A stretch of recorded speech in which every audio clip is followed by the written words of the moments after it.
India జోలికి రావాలంటే ఎవడైనా సరే ఒకటికి 2 సార్లు కాదు 3 సార్లు ఆలోచించుకోవాలి. అది అమెరికా అయినా సరే, అమెరికా ప్రెసిడెంట్ డొనాల్డ్ ట్రంప్ అయినా సరే. ఇది మళ్ళీ ప్రూవ్ అయింది. తెల్లవారేసరికి 75 దేశాల వీసా బ్యాన్ విధిస్తూ సంతకం చేసిన ట్రంప్ ఇండియాకు మాత్రం రెడ్ కార్పెట్ వేశాడు. ఇండియా వైపు మాత్రం కన్నెత్తి కూడా చూడలేదు. అసలు ఈ 75 దేశాలకు లేని పవర్ ఇండియాకు మాత్రమే ఎందుకు వచ్చిందో తెలిస్తే ప్రతి ఇండియన్ గుండెల్లో గర్వం పైకి లేస్తుంది. జనవరి 21 నుంచి బంగ్లాదేశ్, పాకిస్తాన్, రష్యా లాంటి దేశాలకి అమెరికాలో నో ఎంట్రీ. వేరే దేశాల వాళ్ళు వచ్చి మా దేశంలో జాబ్స్ తీసుకునేస్తున్నారు, తిండి లాగేసుకుంటున్నారు అంటూ 75 దేశాలపై బ్యాన్ విధించాడు. ఇది అమెరికా హిస్టరీలోనే బిగ్గెస్ట్ వీసా బ్యాన్. కానీ ఇండియా పైన ఇంత కోపం ఉన్నా ఎందుకు వదిలేశాడో తెలుసా?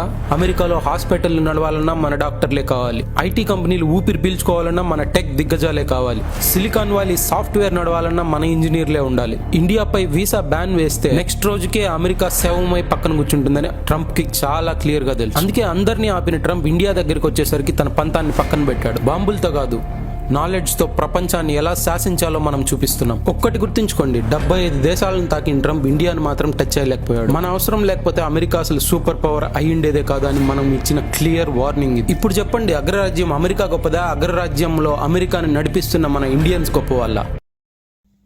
మన ఇండియాకున్న పవర్ అటువంటిది. That's great.